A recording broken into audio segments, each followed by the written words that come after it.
Sir, ಇಷ್ಟು ಕೋಟಿ ಕೋಟಿ ವ್ಯವಹಾರ ಮಾಡೋರು ನೀವೆಷ್ಟು ಕೋಟಿ ಆಸ್ತಿ ಒಡೆಯ ಅಂತ ಕೇಳ್ತಾ ಇದ್ದೆ ಸರ್ ನಾನು. ನೀವು ಅದಕ್ಕೆ ಹೇಳಿದ್ರಿ ನಾನು ಏನೇ ಇದ್ರೂ ಕೂಡ ನಾನು ನಾಯಿಗಳಿಗೆ ಇನ್ವೆಸ್ಟ್ ಮಾಡ್ತೀನಿ ಅಂತ ಹೇಳಿ. ಯಾಕೆ ಈ ಒಂದು ಇದನ್ನು ಸೆಲೆಕ್ಟ್ ಮಾಡಿದ್ರಿ? ಹೇಗೆ ಈ ಜರ್ನಿ ಶುರು ಆಯಿತು? ಆ್ಯಂಡ್ ನಿಮಗೆ ಇಷ್ಟೆಲ್ಲ ಇದ್ದಾಗಲೂ ಅಲ್ಲಿ ಬಿಗ್ ಬಾಸ್ ಮನೇಲಿ ಕೆಲವರು ಕಿಂಡಲ್ ಎಲ್ಲ ಮಾಡುವಾಗ ಅದನ್ನು ತುಂಬ ಈಸಿಯಾಗಿ ತಗೊಳ್ತಿದ್ರಿ, ಸ್ಮೈಲ್ ಮಾಡಿ ಇಗ್ನೋರ್ ಮಾಡ್ತಾ ಇದ್ರಿ. ಅದು ಹೇಗೆ ಸಾಧ್ಯ ಸರ್ ಹಾಗಿರೋದಕ್ಕೆ ಅಂತ ಹೇಳಿ? ಅಂದರೆ ಇವಾಗ ನಿಮಗೆ ಗೊತ್ತೇ ಇರಲ್ಲ, ನಿಮ್ಮ ಮುಂದೆ ನಾನು ಈಗ ಏನು ಹೇಳ್ಕೊಂಡ್ರು ಅದು ನೀವು ಆಚೆ ಬರೋವರೆಗೂ ಅಲ್ಲಿ ಒಳಗೇನು ನೀವು ಗೂಗಲ್ ಮಾಡಿ ಏನು ಮಾಡಿ ಚೆಕ್ ಮಾಡೋಕ್ಕಾಗಲ್ಲ. ಇವಾಗ ನಾನು ಹೇಳಿದ್ದು ಅವ್ರಿಗೆ ಅರ್ಥ ಆಗ್ತಿಲ್ಲ.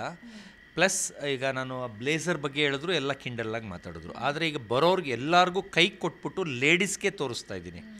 ನಿಮ್ಮದು ಬ್ಲೌಸು ಇದ್ರ ಮೇಲೆಲ್ಲ ವರ್ಕ್ ಇರುತ್ತೆ, ಅದಕ್ಕೂ ಇದಕ್ಕೂ ಅಜಗಜಾಂತರ ವರ್ಕ್ ಇದೆಯಾ, ಆಮೇಲೆ ಅದಕ್ಕೆ ಎಷ್ಟು ರೇಟ್ ಆಗ್ತಿತ್ತು, ಇದಕ್ಕೆ ಇಷ್ಟು ರೇಟು, ಇದು ವರ್ತ ಅಂತ ಅವ್ರ ಬಾಯಿಂದನೇ ಬಾಯಿ ಬಿಡಿಸ್ತಾ ಇದ್ದೀನಿ ಬರೋರ ಮುಂದೆ. ಎಲ್ಲರೂ ವರ್ತ್ ಅಂತಿದ್ದಾರೆ. ಆ ಥರ ನೋಡಿ ಮಾಡಿ ತೂಕ ಹಾಕಿದ್ಮೇಲೆ ಗೊತ್ತಾಗುತ್ತೆ. ಈಗ ಒಬ್ಬರಿಗೆ ಅದ್ರ ಗಂಧನೇ ಇರಲ್ಲ, ಅವ್ರ ಮುಂದೆ ನಾನು ಏನು ಹೇಳಿದ್ರು ಕಿಂಡಲಾಗಿ ಮಾತಾಡ್ತಾರೆ, ಆಡ್ಕೊತಾರೆ, ನಗ್ತಾರೆ, ನನಗೇನು ಅನಿಸಲ್ಲ.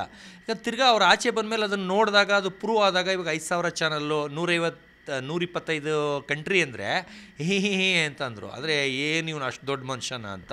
ಹೋದಾಗ ಹೆಂಗೆ ಸರ್ ಇಂಟರ್ವ್ಯೂ ಕೊಡ್ತಿದ್ರಿ? ನೀವು ಹೇಳ್ತಿದ್ರಿ ಇಂಗ್ಲೀಷ್ ಬರಲ್ಲ ನನಗೆ ಅಂತ ಹೇಳ್ತಿದ್ರಿ. ಹೇಗೆ, ಯಾವ ಭಾಷೆ ಇಂಟರ್ವ್ಯೂ ಕೊಟ್ಟಿದ್ದೀನಿ ಅಂತೆಲ್ಲ ಹೇಳ್ತಿರಲ್ಲ, ಯಾವ ಭಾಷೆಯಲ್ಲಿ ಮಾತಾಡ್ತಾ ಇದ್ರಿ? USA ಇಂದ ಬಂದಿದ್ದಾರೆ, ರಷ್ಯಾದಿಂದ ಬಂದಿದ್ದಾರೆ, ಎಲ್ಲ ಕಡೆಯಿಂದ ಬಂದು ಇಂಟರ್ವ್ಯೂ ಮಾಡ್ತಾರೆ. ಒಬ್ಬೊಬ್ಬರು ಮಾತ್ರ ಇಂಗ್ಲೀಷಲ್ಲೇ ಬೇಕು ಅಂತ ಹೇಳಿದ್ರು. ಅವ್ರು ವಿನ್ಸನ್ ಮ್ಯಾನರ್ ಬ್ರಿಡ್ಜ್ ಮೇಲೆ ಮಾಡಿದ್ರು ವಿತ್ ಡಾಗ್ ಜೊತೆ. ಅಂದರೆ ಅಲ್ಲಿ ಲುಕ್ ಚೆನ್ನಾಗಿ ಬರುತ್ತೆ ಅಂತ ಅವ್ರದ್ದೇನೋ ಥೀಮ್, ಅದು ಓಲ್ಡ್ ಇಂಗ್ಲೆಂಡ್ ಥರ ಕಾಣುತ್ತೆ ಅಂತನೋ ಏನೋ ಅಲ್ಲಿ ಬ್ರಿಡ್ಜ್ ಮೇಲೆ ಮಾಡಿದ್ರು. ಅವರೊಬ್ಬರೇ ನನಗೆ ಇಂಗ್ಲೀಷಲ್ಲೇ ಬೇಕು ಅಂದರು. ಮಿಕ್ಕಿದವ್ರಿಗೆಲ್ಲ ಕನ್ನಡ, ಅದು ಬಿಟ್ಟರೆ ಹಿಂದಿ, ಎರಡರಲ್ಲೇ ಕೊಟ್ಟಿರೋದು. ನಾನು ಇಂಗ್ಲೀಷಲ್ಲಿ ಒಂದು ಕಡೆನೂ ಕೊಟ್ಟಿಲ್ಲ. ಒಂದೇ ಒಬ್ಬರು, ಅದು ಮಾರ್ಕೊಳ್ಳೋರಿಗೆ, ನಂದು ವೀಡಿಯೋ ಮಾಡ್ಕೊಂಡೋಗಿ ಸೇಲ್ ಮಾಡೋರವರು, ಅದಕ್ಕೆ ಇಂಗ್ಲೀಷಲ್ಲೇ ಬೇಕು ಅಂತ ಬಂದರು. ಅವ್ರಿಗೆ ನಾನು ಹೇಳಿದೆ ನನಗೆ ಬರೋದೇ ಇಲ್ಲ, ಇಂಗ್ಲೀಷ್ನ ಕನ್ನಡದಲ್ಲಿ ಬರೀರಿ, ಕನ್ನಡನ ಓದ್ತೀನಿ, ಅದು ಇಂಗ್ಲೀಷ್ ಆಗುತ್ತೆ ಅಂತೆ.